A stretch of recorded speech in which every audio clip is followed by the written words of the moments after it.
Okay, for project 4, you're going to be doing what's called gridding.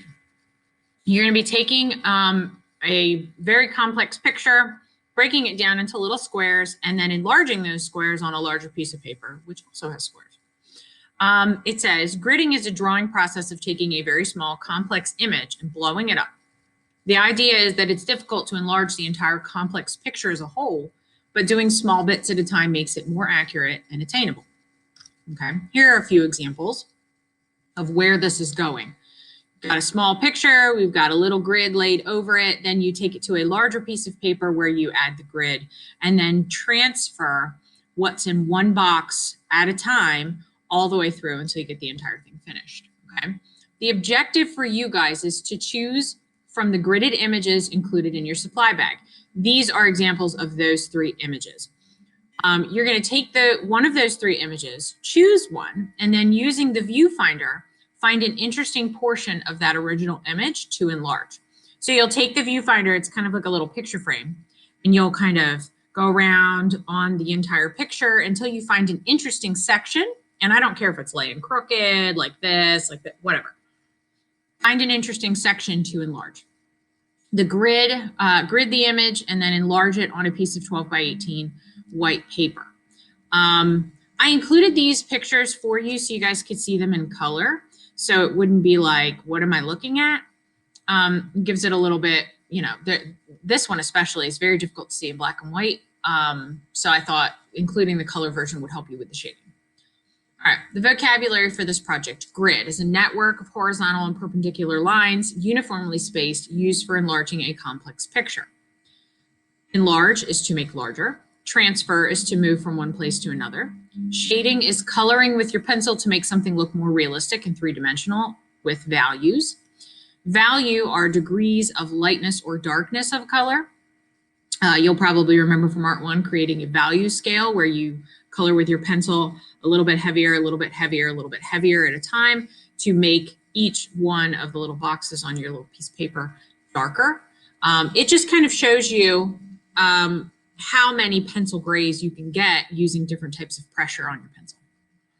Tone is the intensity of a color. It's also used to represent the idea of how to shade, which is just, like I said, coloring with your pencil is known as tone, okay? Pencil sets. You guys were supposed to get a pencil set from or for this project. It's not imperative, but if you have one, I wanted to make sure that we went over what the pencil sets usually have in them and what those little numbers mean, okay? On your pencils, if you see an H, H means hard, okay? If you see an F, F means fine.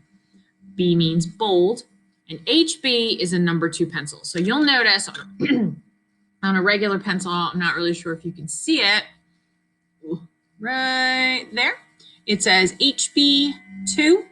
That means it is the HB pencil. HB pencil is the one that falls right in the center. The number 2 HB pencil is your middle pencil. It's your basic pencil, okay? From there, if your pencil is an H pencil, the higher the number, the harder the pencil, okay? And it kind of gives you a little examples here. If your pencil has a B on it, it goes bolder, okay? And it's softer and makes darker lines.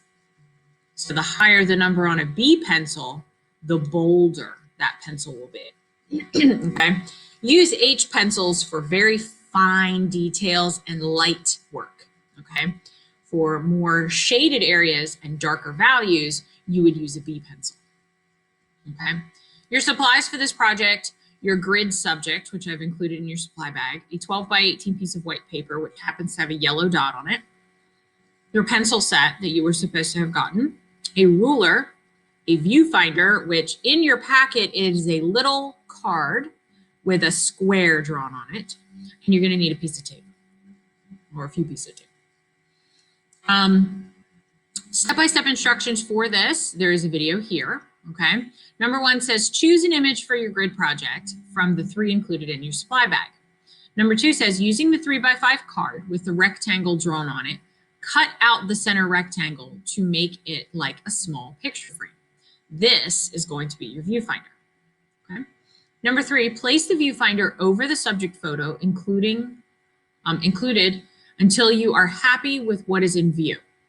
Then you're going to tape it down so it doesn't move around. Okay. Number 4 says, mark the card every ½ inch with your pencil around the rectangular opening. Again, in the video. Do not rotate your ruler. If you rotate your ruler, you might have it slightly off. So what I like to do is I like to do the top edge with the ruler and then slide the ruler down to do the bottom edge. Do the same thing on the side. Hold it like this and then slide it over to do the other side. Number 5, once these are marked, you're going to connect these lines across from each other, drawing directly onto the original. Make sure you do this with a sharp pencil. So right before you do this process, I want you to sharpen your pencil, make it really nice and pointy. Because you need to make sure that these lines are 1, accurate and straight, and 2, nice and sharp so that you can see them. Sometimes when I do this, I'll pull out like a really fine point pen that has like a super pointy end on it, and I'll use a pen in a color so I can actually see those lines a little better. But if you use a pen, you better make sure that those division lines are accurate before you draw them, because you're not going to be able to erase them. Number 6, on the 12 by 18 paper, draw a grid lightly over the entire sheet. Your measurements for that, it says mark the paper every 6 inches on all sides, connect the marks you made, making a grid on your final paper. You should have 4 boxes across on the longer side and 2 boxes across on the shorter side. This should match what you just did on your viewfinder grid.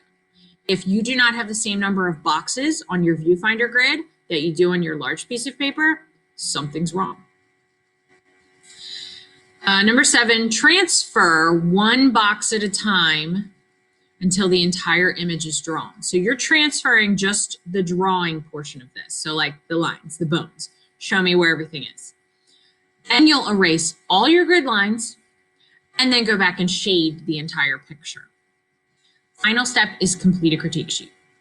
For grading this project, I'm giving you 10 points on your viewfinder grid, 20 points on your final drawing, 20 points on your shading and technique, 20 points on the values that you were able to achieve, and whether or not those values match closely with your original, okay?